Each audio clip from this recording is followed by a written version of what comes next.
Sir, speaking of Vice President Leni Robredo, do you have any plans na bigyan na nga siya talaga ng cabinet post or any plan for her? Is that a question or a suggestion? No, sir, a question, A sir. question.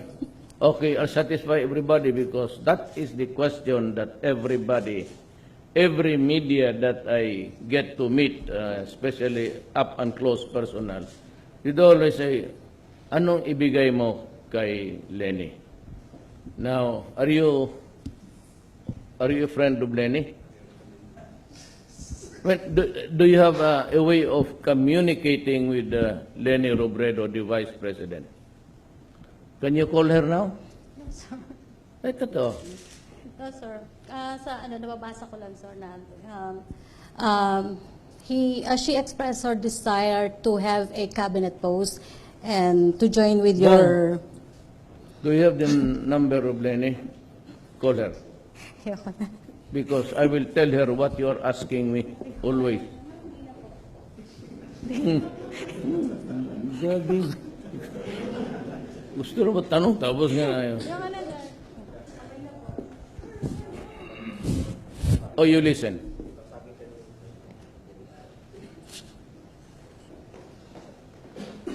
Ma'am Leni. Ayan. It is afternoon pa pala. Good afternoon. Nandito ako sa opisina ngayon. Tinatanong ako ni Rocky Ignacio sa Malacanang Press kung bibigyan ko raw kayo ng pwesto sa kabinete. Yun ang tanong niya. Pwede kong sagutin?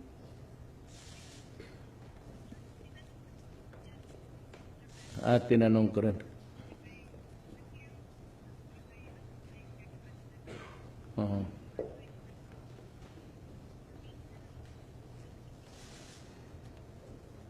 Kasi panay kasi ang nahihiya na ako, ma'am eh. Yang nakikinig ang buong cabinet, ma'am. Pati yung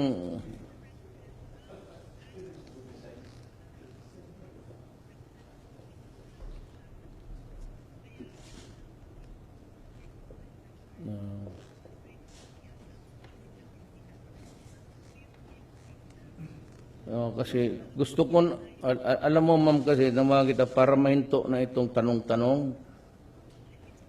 Pwede po, kaya nga para do not be apologetic, but gusto ko na itong tanong. Pwede ka housing, ma'am? Can you be the housing secretary? Tanggapin mo, ma'am? Yes.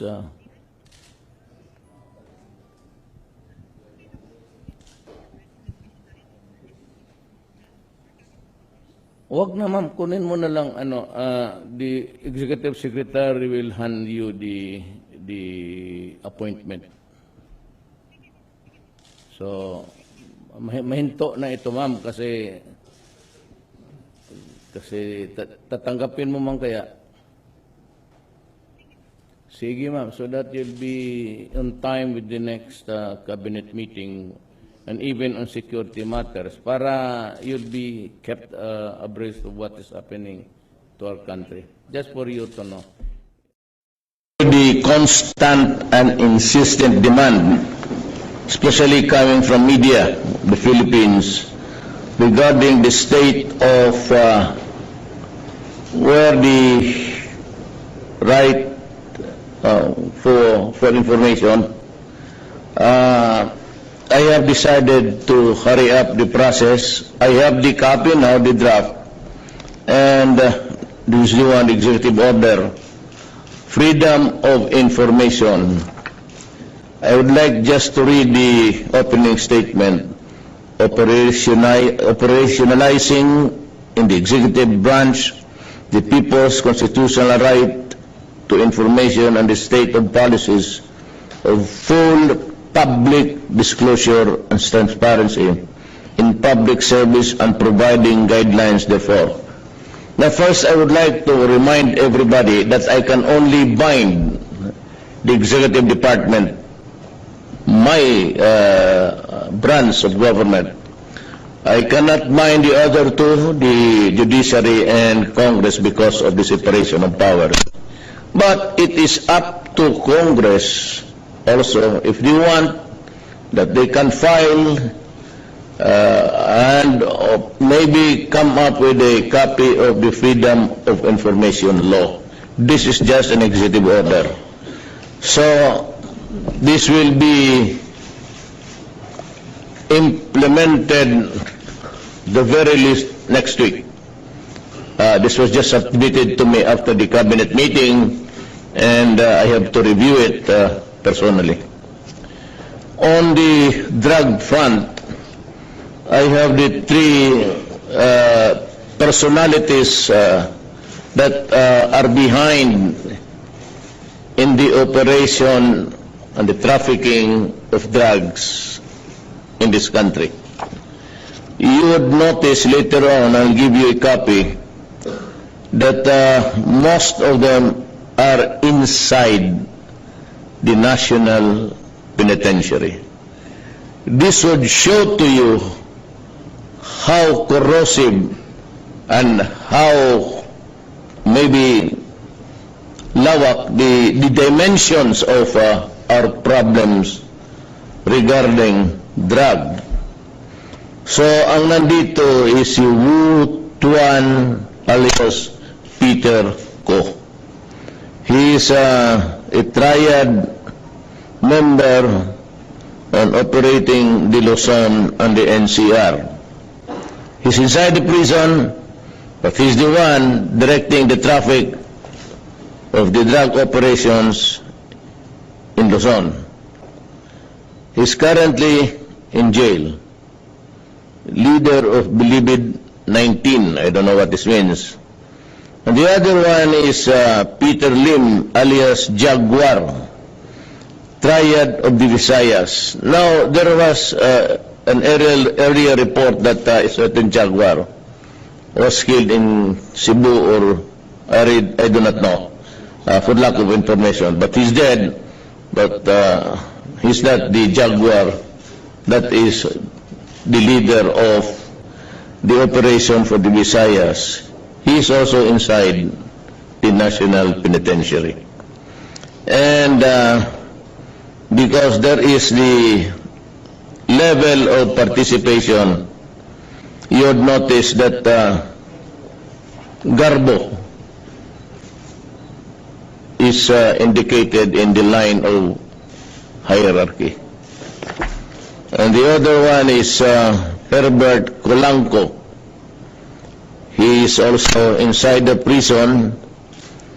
I was informed that he is the son-in-law of the mayor of Osamis, Aldong Parahinog, and is the husband of the vice mayor, who is the daughter of Parahinog. He is also one of the identified members of Coratong Baliling. So, hindi ko maibigay sa inyo. This is the matrix of the diagram of the extent of the operation in the Philippines. Because I was asking for more dossier, and I have to read the documents or the reports of the intelligence gathering of the different branches of government. Hindi ko po nabasa. Ayaw kong this is a mix of Chinese mayors. Maraming mayors dito. As you would read later, or no later when I release this finally to you. We'll just compress it. But ngayon lang binigay sa amin sa briefing, and I said I am hesitant really to, condemn a person with baka ang tingin ko would not really be sufficient to place his name in this matrix. But ito na yun, kompleto na yung study natin. And talagang binabastos tayo ng mga drug people. You know, one I said, they're destroying the country and they're destroying the youth of the land. So my appeal to them is, since they are beyond redemption, if they can stop and commit suicide, because I will not allow these idiots to run the show. Not during my watch. So ito sila, pag nalaman na nandito, they better come up with something that is really very good. We have a mayor there, maraming mayor dito. We have the mayor sa Mindanao, puro mayor, may babae pa. You know, I do not know the reason why intelligence people would not want me to mention it. But itong si Kulangko, now that I know from the intelligence gathering that he was connected with also Richard King, I would like to bring this matter out, because King was that person who was killed, I was still mayor, about a year ago, or 2.5 years ago, na pinatay, who was into this pyramiding thing, and ito yun siya. Now, he was killed at the lobby of his building, and there was a lot of speculation that was weaved around the incident. Pagkaalam ko kasi dito, he was killed at the instance or at the behest of a police colonel who is now also in prison. His name is Filonia. I forgot his first name. Nandito. So, the initial whisper before, and even before his killing, was that he was into drugs. And I think he is, ang problema dito, I was in constant touch with the family because they were also interested. Bakit? Pag hindi ganon, huli at pagpatay, marami talagang ano yan. Now, I'm sorry now to say in public and to the family who's in Cebu that after all, your son or your brother was involved in the drug front. Ang chismis ka nito na pinatay because of a love triangle, menage a trois, they called it, because magkaibigan niya sila ng asawa niya, sa asawa ng kabila. But it turned out that sa drugs ito siya. But I think and I believe that he was not killed because of drugs. He was killed because kinain niya yung pati yung propiedad ng babae. I cannot mention the name, but ito yung, these are the, again,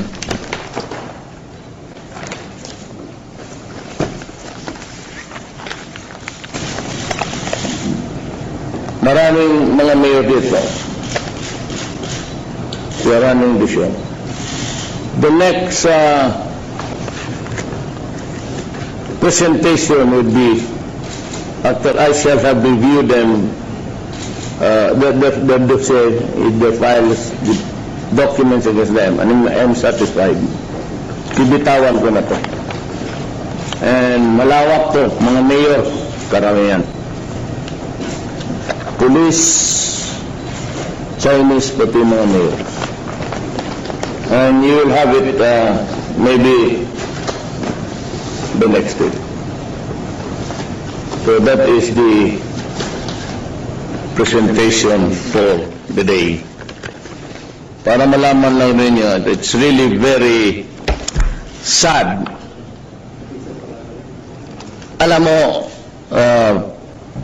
Peter Ko, Peter Lim, then on the line of the structure is Marcelino Garbo, retired, and Herbert Colanco. He's not at large. He goes in and out of the Philippines. Kapatay na to. Well, somebody should tell him that he is wanted. Ito naman to, hindi naman ito talagang wanted because we have to add our evidentiary thing. But they would be considered persons of interest. Ito si Peter Lim, according to the Chief PNP, he goes in and out of the Philippines from China.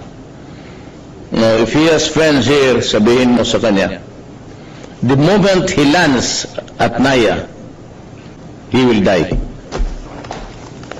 He will die. Might as well, because I'm sure the Chinese authorities are listening now. Better tell him, do not come back to the Philippines anymore. The moment he steps out of the plane, he will die. That is my assurance to the people of the Philippines. How? Ay, hindi na bale. Basta wag na siyang pumunta dito, no? Because of the communications, they can always run the show even outside of our country. That is given. Meaning to say, most of the operators and most of the shadows come from the outside. They are jettisoned in the high seas. And yung iba, meron pa nilalagyan nila ng GPS just to facilitate the location where the drug was thrown overboard.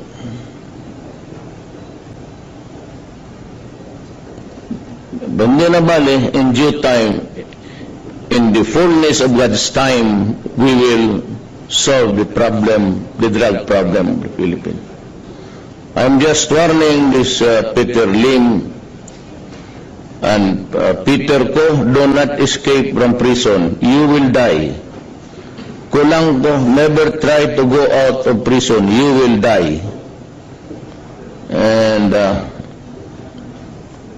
regarding Garbo, I think the DILG would take care of him. The other personalities in this matrix are persons of interest. Will they also die? I do not know. That is all for the day. Thank you. Reporters are asking kung, kasi I think you're leaving for Davao tonight, sir. My security about my person? No, sir, yung may security threat, ISIS threat daw sa Davao ngayon, sir. Hindi sa akin. About sa akin. I heard they're offering billions. Yeah, I do not to read. You have your vice president. Kaya ka tayo may vice president eh. okay, sir. There is always the rule of succession. Okay. So, sir, you're confident with your security? No, I'm confident that God will decide everything. If God does not want me to die, I will not die. But if God wants me out of the scene, I will be gone. So, babay na lang. Okay, sir. That is just that's the story going around that they are going to raise funds. Alam mo, the armed forces will not take it sitting down. The Philippine National Police, even if I'm gone, they will not allow these animals to Yes, sir. have their day. You can be very sure that one of them, but also, be as, and Lene, if she becomes the president, will also be harsh. Kasi we're talking about the welfare of the country. I'm very allergic if it becomes an interest that would affect the country. Masyado akong lalo na itong drug. Criminality, kidnapping. So I'd like to ask also the police and with the participation now of the military, I'd call them to help. Do not forget the kidnap or ransom. But you might want to know that yung mga kidnap or ransom, murder for hire, they've shifted their operations, money-making schemes dito sa drugs. Mas dali gawin with the least danger to themselves. I'm sure as the drug problem would go down, then you expect the criminality of drug for hire and kidnapping will also rise. It just never end. You know, for as long as we have a society, for as long as there are laws that allows men to do this freely, they can do it because we do not, this is not a fast state. This is not a state where you can just stop a civilian and search this person and ask questions. That is not allowed under the law, our laws. Kaya nagkakaroon tayo ng problema na in autocratic countries mahirap. Talagang tapos naman may death penalty, dito wala. So yan that is really the meat of the problem.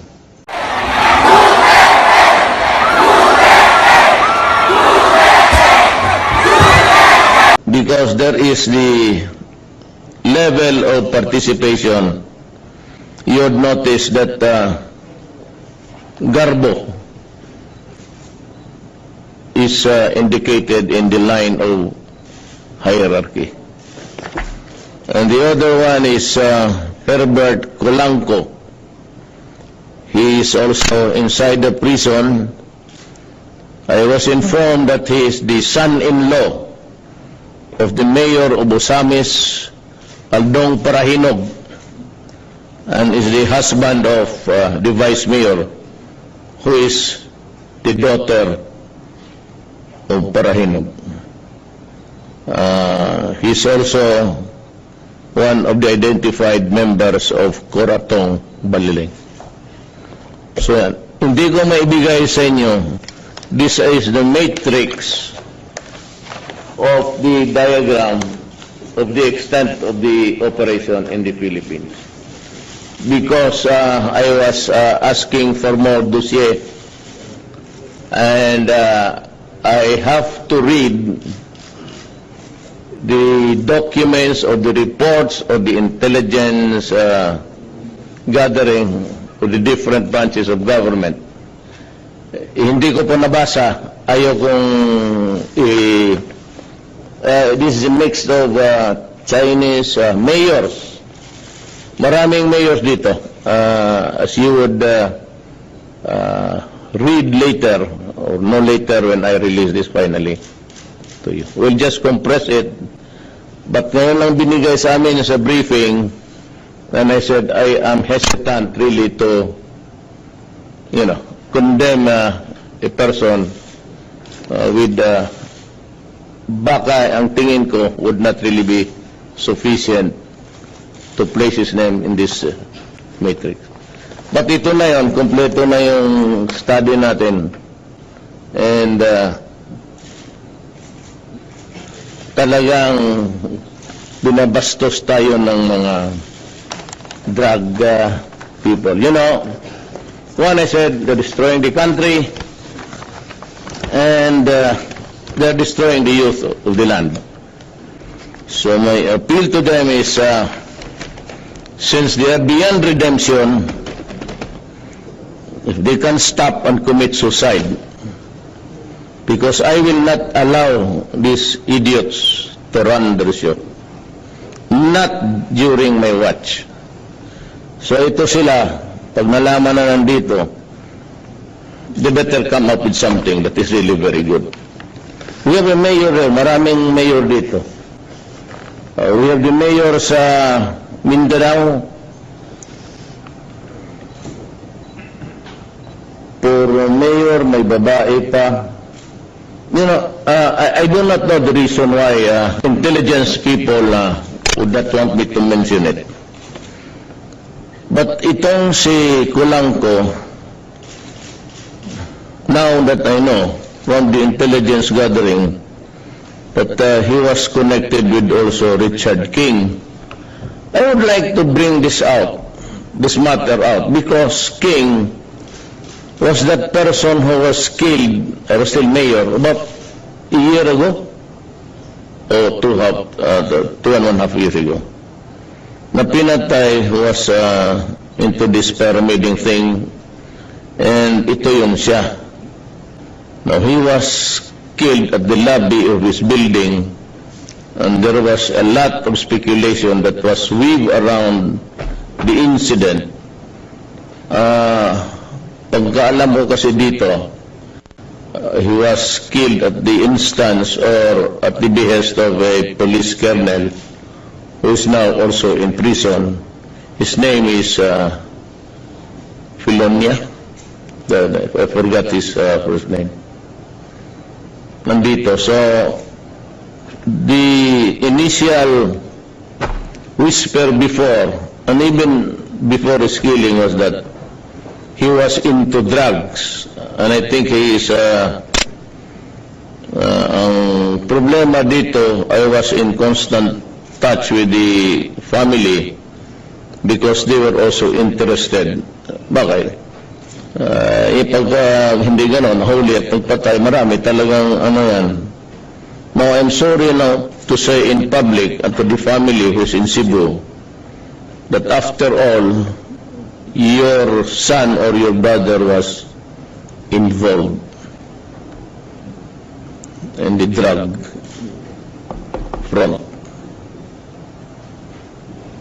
Ang chismis ka nito na pinatay because of a love triangle, menage a trois, they called it, because magkaibigan niya sila ng asawa niya, sa asawa ng kabila.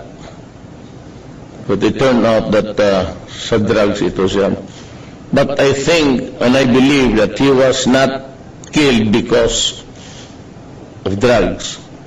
He was killed because kinain niya yung pati yung propiedad ng babae. I cannot mention the name, but ito yung, these are the, again,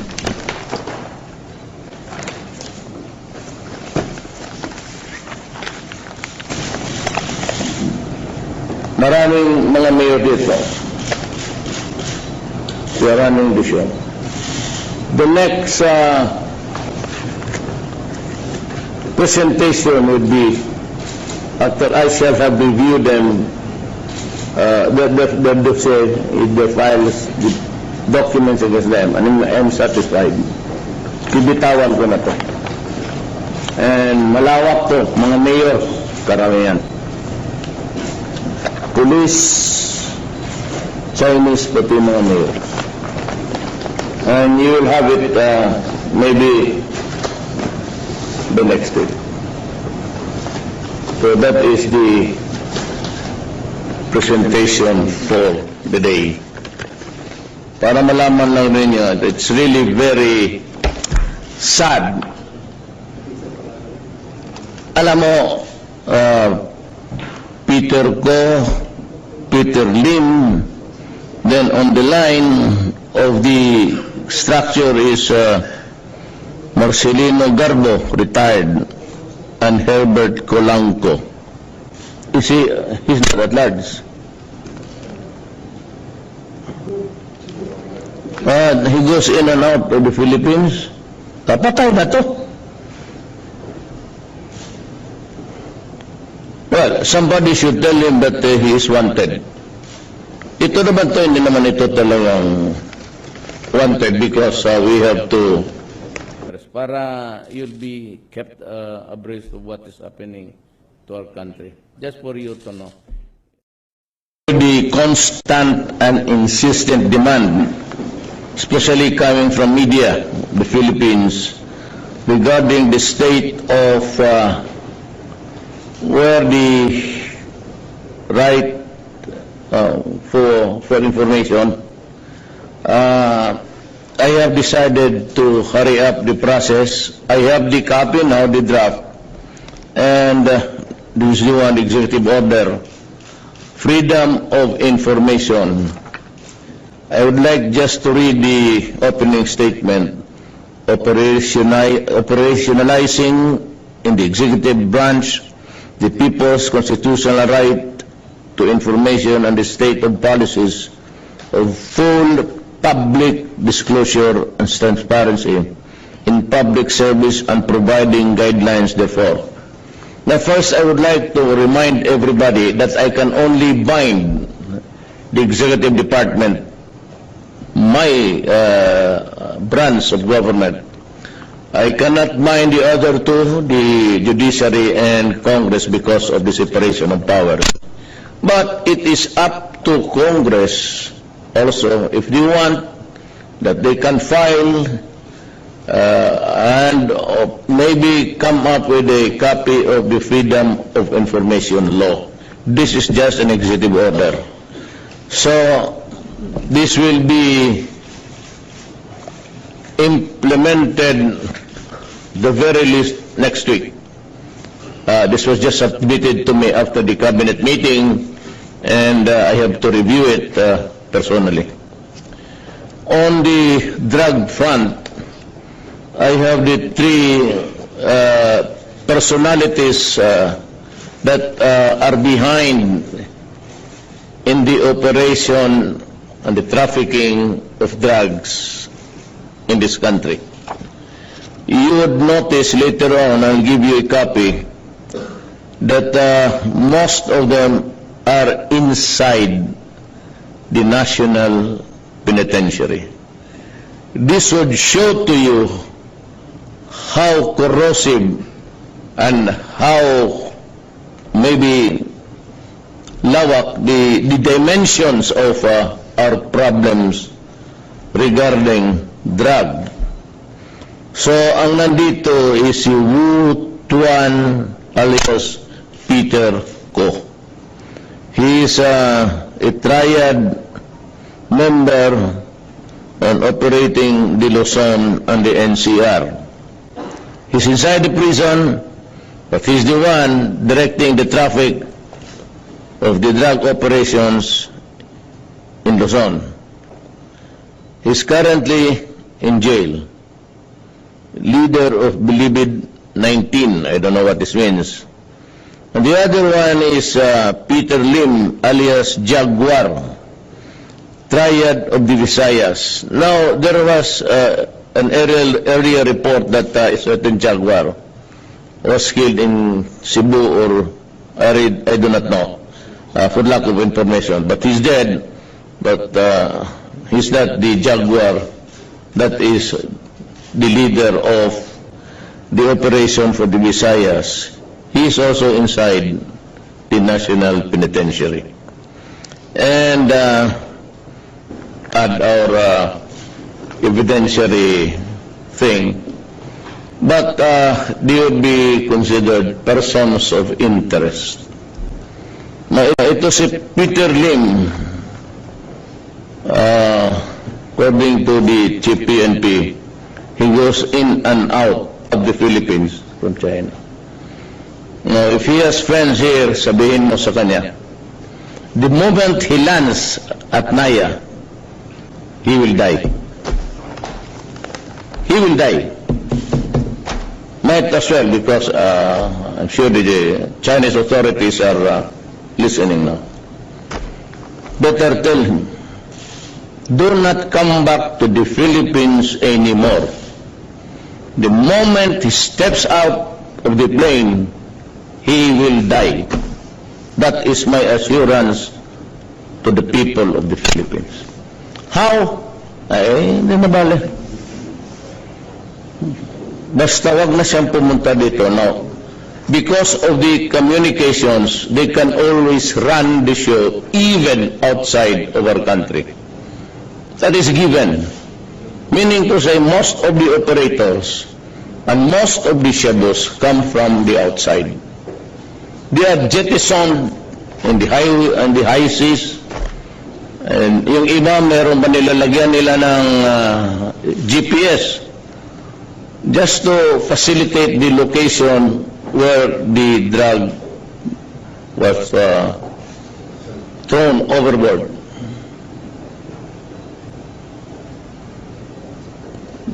Hindi na bali, in due time, in the fullness of God's time, we will solve the problem, the drug problem of the Philippines. I'm just warning this Peter Lim and Peter Ko, do not escape from prison. You will die. Kulang ko, never try to go out of prison. You will die. And regarding Garbo, I think the DILG would take care of him. The other personalities in this matrix are persons of interest. Will they also die? I do not know. That is all for the day. Thank you. Reporters are asking kasi I think you're leaving for Davao tonight, sir. My security about my person? No, sir, yung may security threat, ISIS threat daw sa Davao ngayon, sir. Hindi sa akin. About sa akin. I heard they're offering billions. So, Do not to read. You have your vice president. Kaya ka tayo may vice president. okay, sir. There is always the rule of succession. Okay. So, sir, you're confident with your security? No, I'm confident that God will decide everything. If God does not want me to die, I will not die. But if God wants me out of the scene, I will be gone. So, babay na lang. Okay, sir. That is just that's the story going around that they are going to raise funds. Alam mo, the armed forces will not take it sitting down. Sir, speaking of Vice President Leni Robredo, do you have any plans na bigyan na nga siya talaga ng cabinet post or any plan for her? Is that a question or a suggestion? No, sir, a question, A sir. question. Okay, I'll satisfy everybody because that is the question that everybody, every media that I get to meet, especially up and close personal, they always say, anong ibigay mo kay Leni? Now, are you a friend of Leni? Well, do you have a way of communicating with Leni Robredo, the Vice President? Can you call her now? No, sir. Ito to. No, sir. Nababasa ko lang, sir, na she expressed her desire to have a cabinet post and to join with your... Do you have the number of Leni? Call her. Because I will tell her what you are asking me always. Grabe. Gusto na ba tanong? Tapos nga na yun. Oh, you listen.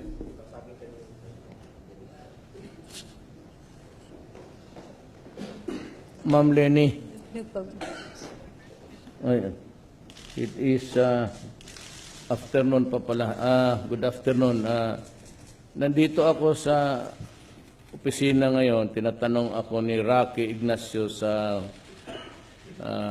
Malacanang Press kung bibigyan ko raw kayo ng pwesto sa kabinete. Yun ang tanong niya. Pwede kong sagutin?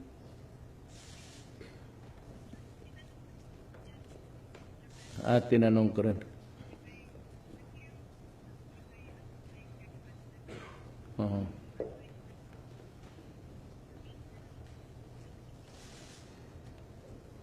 Kasi panay kasi ang nahihiya na ako, ma'am eh. Yang nakikinig ang buong cabinet, ma'am. Pati yung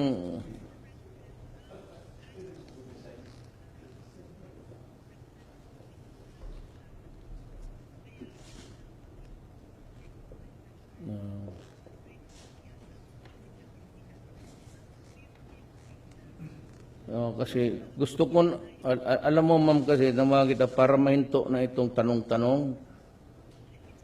Pwede po, kaya nga, para do not be apologetic, but gusto ko na itong tanong. Pwede ka housing, ma'am? Can you be the housing secretary? Tanggapin mo, ma'am? Yes.